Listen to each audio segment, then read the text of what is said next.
गोहत्येला आळा बसलाच पाहिजे, तळोजात बजरंग दलाच्या कार्यकर्त्यांनी संशयितांना पकडल्याचा दावा।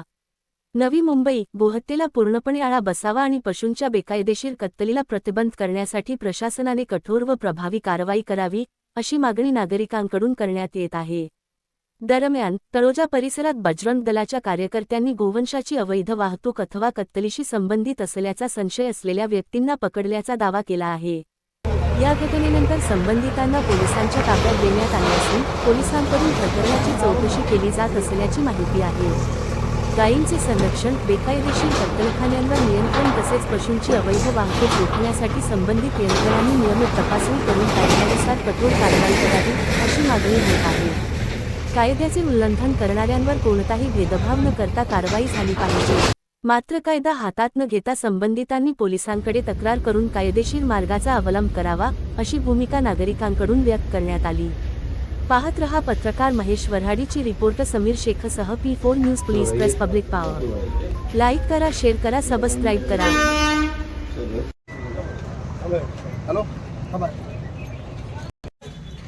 सर्वांना नमस्कार। आपण पेंद्रर फाटक याच्या बाजूला उभे आहोत। इथे आजची घटना म्हणजे इथे गोहत्या आणि गोतस्करीचे मोठ्या प्रमाणावर तक्रारी वगैरे सामान्य प्रशासनाला दिल्यात आलेले आहेत नागरिकांतर्फे, पण त्याच्यावरती काही सतत कारवाई होत नाही। याच्या संदर्भात आपण इथे घटनास्थळी काय घटना आहे आणि काय तक्रारी आहेत ते निवेदन जाणवण्यासाठी आलेलो आहेत। तर समाजातील नागरिकांच्या तक्रारी व मागण्या हे आपण आता जाणून घेत आहोत। नमस्कार, मी निवृत्ती पाटील पेंदर।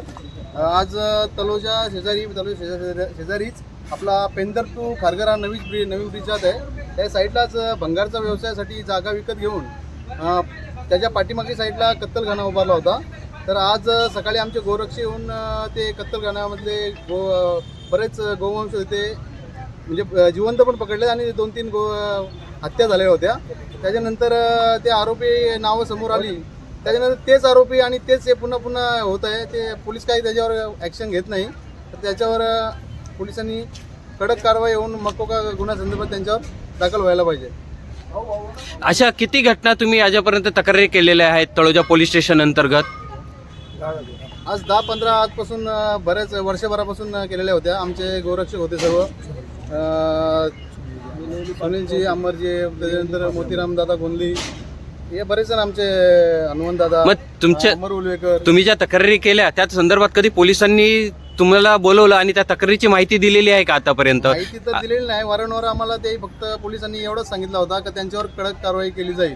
ती कडक कारवाई पण होत नाही आणि आरोपी 2 दिवस त्यांच्याजवळ ठेवतात, ते बिर्याणी खायला देतात आणि पुन्हा त्यांचं ते व्यवसाय पुन्हा तेच न घाबरता चालू करतात। ते एवढी त्यांची हिंमत वाटते, कशामुळे वाटतं? त्यांच्यावर कारवाई न झाल्यामुळे ते पुन्हा तेच धंदे हे करतात। तुमच्या बोलण्यातून असं जाणवतं की म्हणजे पोलिसांची कडक कारवाई होत नाहीये। पशु गोमातेला राज्यमाता म्हणून दर्जा दिलेला आहे महाराष्ट्र शासनाने, तरी त्यांच्या हत्या आणि गोतस्करी थांबलेली नाहीये, असं तुम्ही ज्या तक्रारी नोंदवलेल्या त्याच्यावरून दिसून येतं। दादा, तुम्ही काय सांगाल? तेच ड्रायव्हर, तेच गाड्या, सर्व तेच वापस भेटतं आपल्याला। किती वेळा कारवाई केली, वापस तेच भेटतं आम्हाला ड्रायव्हरनं कारवाई करायला। काय करणार अजून? संबंधित विभागांना तुम्ही पोलीस तक्रारी वगैरे सर्व केलेले आहेत, सगळे एव्हिडन्स वगैरे तुमच्याकडे जमा आहेत।